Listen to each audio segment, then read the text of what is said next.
Omnyishengero wa Ruhinda South Mugabe Kahonda Donozio agambire bo bwabira rya mukoro go kwirukangira Kikani Primary School na Rubirizi Primary School agariye mu Mberambo mugombora ya Nyakizingo muri Mitoma District. Isomero ryitu rya Kikani ryo mu Mberambo muno. Konga kuna kana tiranti akoruka basuku bakati.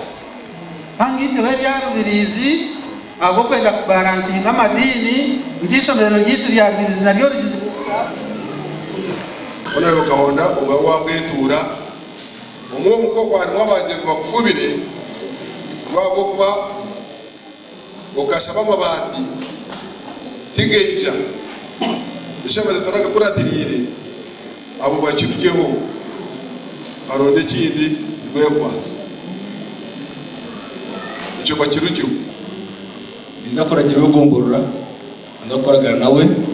oronga madika kuzese baki basabana banyabo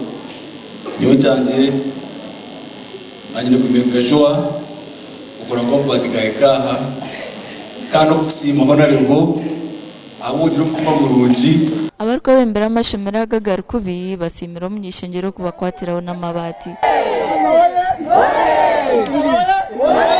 sima government yitu ya movement ahago kubasa kutwijuka nkishomereri ko kumwareba eberasi nebitura ubundi njura yagwa abana tubashiftinga tubihamu tubatumu uzindi kirasi konka twasima government na mnonga ya movement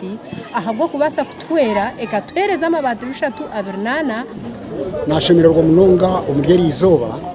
ahago kuba umukoro go gutwa ugumwatkorera izoba cyane kintu cikuru ahago ishomero ryitu rya Rubirizi Primary School ni murirebe ishomereri ribererwe ishomero ry'inyuma ahabwo buri mezi go kubasa kurihunduza nimbagambire kintu kiri kugira kita kiri kubasika konko kugira ngo mbabiherere mu mpereze cyanje kindarabyo rero mbe nabakoyesa nk'amatembezo icyo kintu kwiza kukikora amabati agaga kabagaragantsibwe office y'enganzi y'ihanga umwaka gwa 2024 gashaka Ben Muhozo muri Mitoma.